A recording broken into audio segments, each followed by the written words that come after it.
C'est le matin que tu reçois la grâce. Tu ne peux pas sortir de ta maison sans avoir déclaré: j'ai reçu tout ce que l'Éternel a envoyé pour moi ce matin.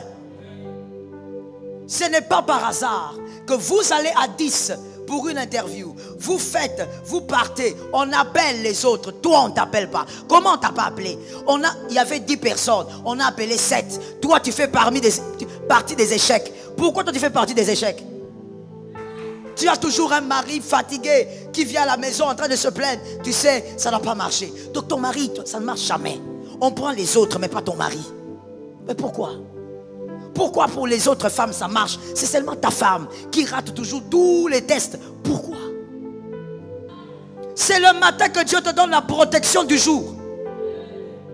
C'est le matin que tu vas faire la différence sur une moto avec n'importe qui. Monsieur, est-ce que vous savez pourquoi? Avez-vous déjà réfléchi au fait qu'un accident se passe et après l'accident, on vous dit, il y avait 3 personnes. 2 sont morts, 1 est resté. Et le 1 là qui est resté, il n'a pas des grands chocs, il a juste des petits chocs. Qu'est-ce que vous comprenez? Qu'est-ce que vous comprenez? Le monde des esprits fonctionne avec la foi. Tu crois, ça marche. Tu ne crois pas, tu subis. Dis à un voisin, ne subis pas. Il y a aussi la porte de l'aurore. Genèse 28, 18. Genèse 28, 18. La porte de l'aurore, c'est l'heure de la visitation. C'est l'heure de la révélation. La plupart des gens vont vous dire, j'ai dormi, mais c'était vers le petit matin. C'est l'heure de la révélation. Il y a aussi Genèse 32, 24 qui nous le dit. Genèse 32, 24. Vous allez voir que dans tous les 2 versets, c'est Jacob. Jacob a vu d'abord l'échelle, les anges monter, descendre. Et la Bible dit, il s'est réveillé le matin, au petit matin. C'est à l'aurore. C'est l'heure de la révélation. À cette heure-là, les anges doivent venir te parler, te dire des choses. À cette heure-là, les anges doivent venir te communiquer des choses. Voilà pourquoi tu dois te préparer à minuit. Toi, tu fais un travail de déclaration et tu demandes au Seigneur qu'à l'aurore, tu ne rates pas ta faveur. Et le Seigneur vient te dire, monsieur, il y a des personnes, comme une dame que j'ai rencontrée il y a quelques jours, qui, à chaque fois que c'est l'aurore, Dieu lui dit exactement dans quel bureau entrer et dans quel bureau n'est pas entré. Et elle vit sa vie comme ça. Quand elle se réveille, elle prend sa voiture, elle sait où est-ce qu'elle doit aller. Et là où Dieu lui a montré, ça marche toujours. Pendant que toi, tu te réveilles comme ça, excuse-moi le terme, comme un chat, comme un petit, je sais pas, un petit renard. Il y a des gens, quand ils se réveillent, il y a des mystères qui sont déjà posés sur leur tête. Pourquoi? Parce qu'ils se sont déjà préparés la nuit. Et à l'aurore, l'ange ne passe pas, l'ange entre chez lui. Ce qui est sûr, c'est qu'à l'aurore, les anges ont déjà localisé les maisons. Là où ils doivent déposer la grâce. S'ils passent chez ton voisin sans passer chez toi, à partir d'aujourd'hui, ça doit changer. Tu dois te préparer à minuit. Est-ce que quelqu'un m'entend? Au fait, la préparation de minuit, c'est comme une invitation que vous donnez. Vous donnez une invitation. Les gens polis ne viennent pas chez vous sans invitation. Avant de venir, ils vous posent la question, est-ce qu'ils peuvent venir? C'est la même chose avec le monde des esprits. Les anges arrivent chez vous parce que vous avez déjà préparé le terrain. Vous déclarez à minuit, vous dites, Seigneur, qu'à l'aurore, les anges entrent dans la chambre de mes enfants. Que tes enfants aient des visitations spirituelles, qu'ils n'attendent pas 30 ans. Que tes enfants commencent à voir Dieu, à entendre Dieu, à dire, maman, Dieu m'a dit, oh que c'est beau. De dire, papa, Dieu m'a montré. Toi, tes enfants ne font que manger, dormir et danser la musique païenne. Voilà les types d'enfants que tu prépares. Et pour le Congo et pour le monde. Catastrophe. Il faut préparer les enfants à vivre les mystères spirituels. Et le 2e verset de Genèse, c'est aussi lorsque Jacob, la fameuse histoire connue, Jacob s'est battu avec l'ange, qui en réalité était l'Éternel. Il s'est battu avec, et la Bible est claire. La Bible dit, jusqu'à l'aurore, c'est lui-même, l'Éternel, qui a dit, il faut me laisser partir. Regarde, le soleil se lève, il faut que je parte. C'est à ces heures-là que l'Éternel vient parler aux élus. Psaume 55. Ok, chez moi, c'est le verset 18. Mais si vous avez 8 secondes, probablement c'est 16 et 17. Il est écrit, le matin, à midi et le soir, je me plains, je soupire, Dieu entend mon appel. Le psalmiste a parlé de combien de fois? Et il a précisé. Vous l'avez remarqué chez vous? Il a dit quoi chez vous? Il a ciblé 3 moments. Pourquoi? Parce que ce sont les 3 portes. Les 3 portes sur lesquelles il faut profiter. Lorsqu'il dit le soir, dans certaines versions on dit la nuit. On profite des portes ouvertes. Ne prie pas comme quelqu'un qui ignore. Prie avec la connaissance.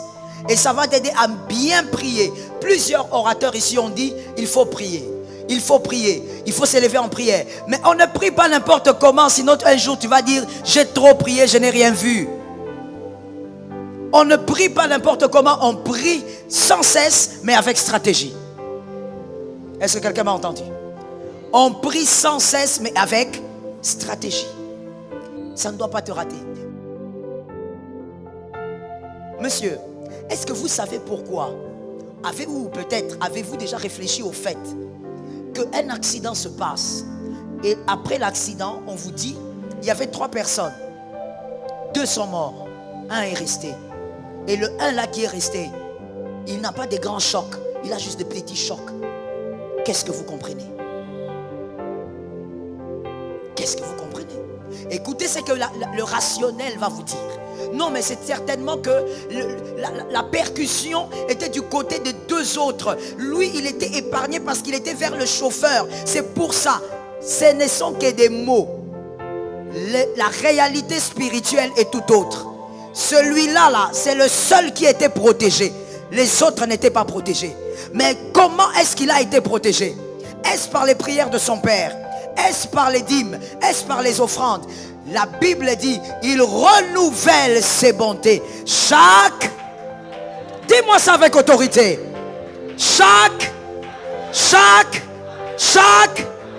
Pas chaque nuit. C'est le matin que Dieu te donne la protection du jour. C'est le matin que tu vas faire la différence sur une moto avec n'importe qui. C'est le matin que tu reçois la grâce. Tu ne peux pas sortir de ta maison sans avoir déclaré, j'ai reçu tout ce que l'Éternel a envoyé pour moi ce matin. Habitue tes enfants avant de sortir de la maison pour aller à l'école de dire une parole au Seigneur. Ce n'est pas par hasard que vous allez à 10 pour une interview. Vous faites, vous partez, on appelle les autres. Toi, on ne t'appelle pas. Comment on t'a pas appelé? Il y avait 10 personnes, on a appelé 7. Toi, tu fais partie des échecs. Pourquoi toi, tu fais partie des échecs? Pourquoi tu es sur la liste noire? Pourquoi? N'as-tu pas une tête? N'as-tu pas un cerveau? N'es-tu pas intelligent? Pourquoi tu ne fais pas partie des 7? Regarde un voisin, dis-lui, pourquoi? Regarde celui qui est derrière, demande-lui pourquoi. Pourquoi? Les 7 là qu'on a appelés là, ils sont nés d'un père, d'une mère. Pourquoi tu ne fais pas partie de cette liste? Pourquoi toi tu es toujours dans une liste obscure? Au nom de Jésus, ça doit changer. Je dis c'est une semaine de victoire, je disais ça doit changer. Je dis en même temps que tu dis Amen, entre dans une autre liste. En même temps que tu dis Amen, pénètre une autre liste. Je te sors de cette liste obscure au nom de Jésus. Tu as toujours un mari fatigué qui vient à la maison en train de se plaindre. Tu sais, ça n'a pas marché. Donc ton mari, ça ne marche jamais. On prend les autres, mais pas ton mari. Mais pourquoi? Pourquoi pour les autres femmes ça marche? C'est seulement ta femme qui rate toujours tous les tests. Pourquoi? La faveur de l'aurore, tu dois la recevoir. Jacob, Rizaka, il a été différent. Pas parce qu'il est né d'Isaac. Jacob n'a pas été différent. Je veux même te choquer, mais si tu lis la Bible, ça ne va pas te choquer, tu vas comprendre ça. Jacob était différent, même pas parce qu'il avait reçu la bénédiction de son père. Ce n'est pas ça qui avait créé la différence. La grande différence de Jacob a commencé le jour où il a combattu avec l'ange. Ce jour-là, on lui a dit, on te change de nom, tu deviens Israël. Aujourd'hui, le peuple qui met mal à l'aise les gens, ce n'est pas Jacob, c'est Israël. Ce n'est pas Jacob, ça n'a rien à voir avec Jacob. Ce jour-là, il y a eu une transformation où ou peut-être on va utiliser le terme qu'on écoutait à l'époque avec XOR. Il y a eu une... Voilà, les gens de l'époque sont là. On est ensemble. Une transmutation. Ça c'est XOR. Ça veut dire que la personne est totalement changée. Ça n'a rien à voir avec la première. Jacob n'est pas redoutable, Israël est redoutable. La Bible déclare que Israël, celui qui le bénit est béni. Il ne s'agit pas de Jacob, il s'agit de quelqu'un d'autre. De celui qui a été transformé le jour où l'ange lui a dit aujourd'hui, tu n'es plus Jacob, tu es Israël. C'est une manière aussi pour nous de comprendre que le nom d'une personne révèle la grandeur de son identité. Oui. Voilà pourquoi vous qui êtes parents, arrêtez de donner des noms aux enfants de manière hasardeuse comme ça. Tu te réveilles le matin, comme tu aimes le Nutella, tu l'appelles Nutella. Un bébé garçon, parce que toi tu aimes manger le Nutella, tu l'appelles Nutella. Parce que tu aimes le ketchup, tu dis ketchup. Le moment précieux que nous passons avec Dieu au début de chaque jour a un impact profond sur notre relation avec lui et sur la façon dont nous vivons notre vie quotidienne. La Bible nous enseigne dans Psaume 5, verset 3. Éternel, le matin, tu entends ma voix.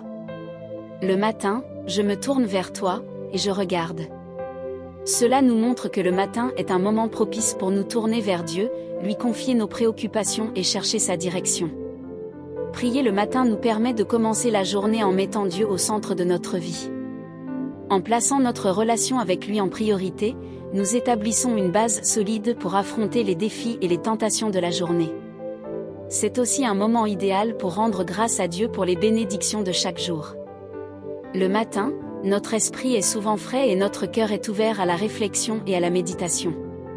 La prière du matin nous offre un moment de calme et de communion profonde avec Dieu, nous permettant de puiser dans sa sagesse et sa paix pour affronter les défis à venir. En conclusion, mes chers frères et sœurs, la prière du matin est un acte sacré qui nourrit notre relation avec Dieu et qui nous prépare à vivre chaque journée sous sa guidance. En commençant notre journée par la prière, nous reconnaissons notre dépendance envers lui et nous nous ouvrons à sa grâce. Puissions-nous chercher à prier le matin avec constance et sincérité, sachant que Dieu est toujours prêt à nous accueillir. Amen.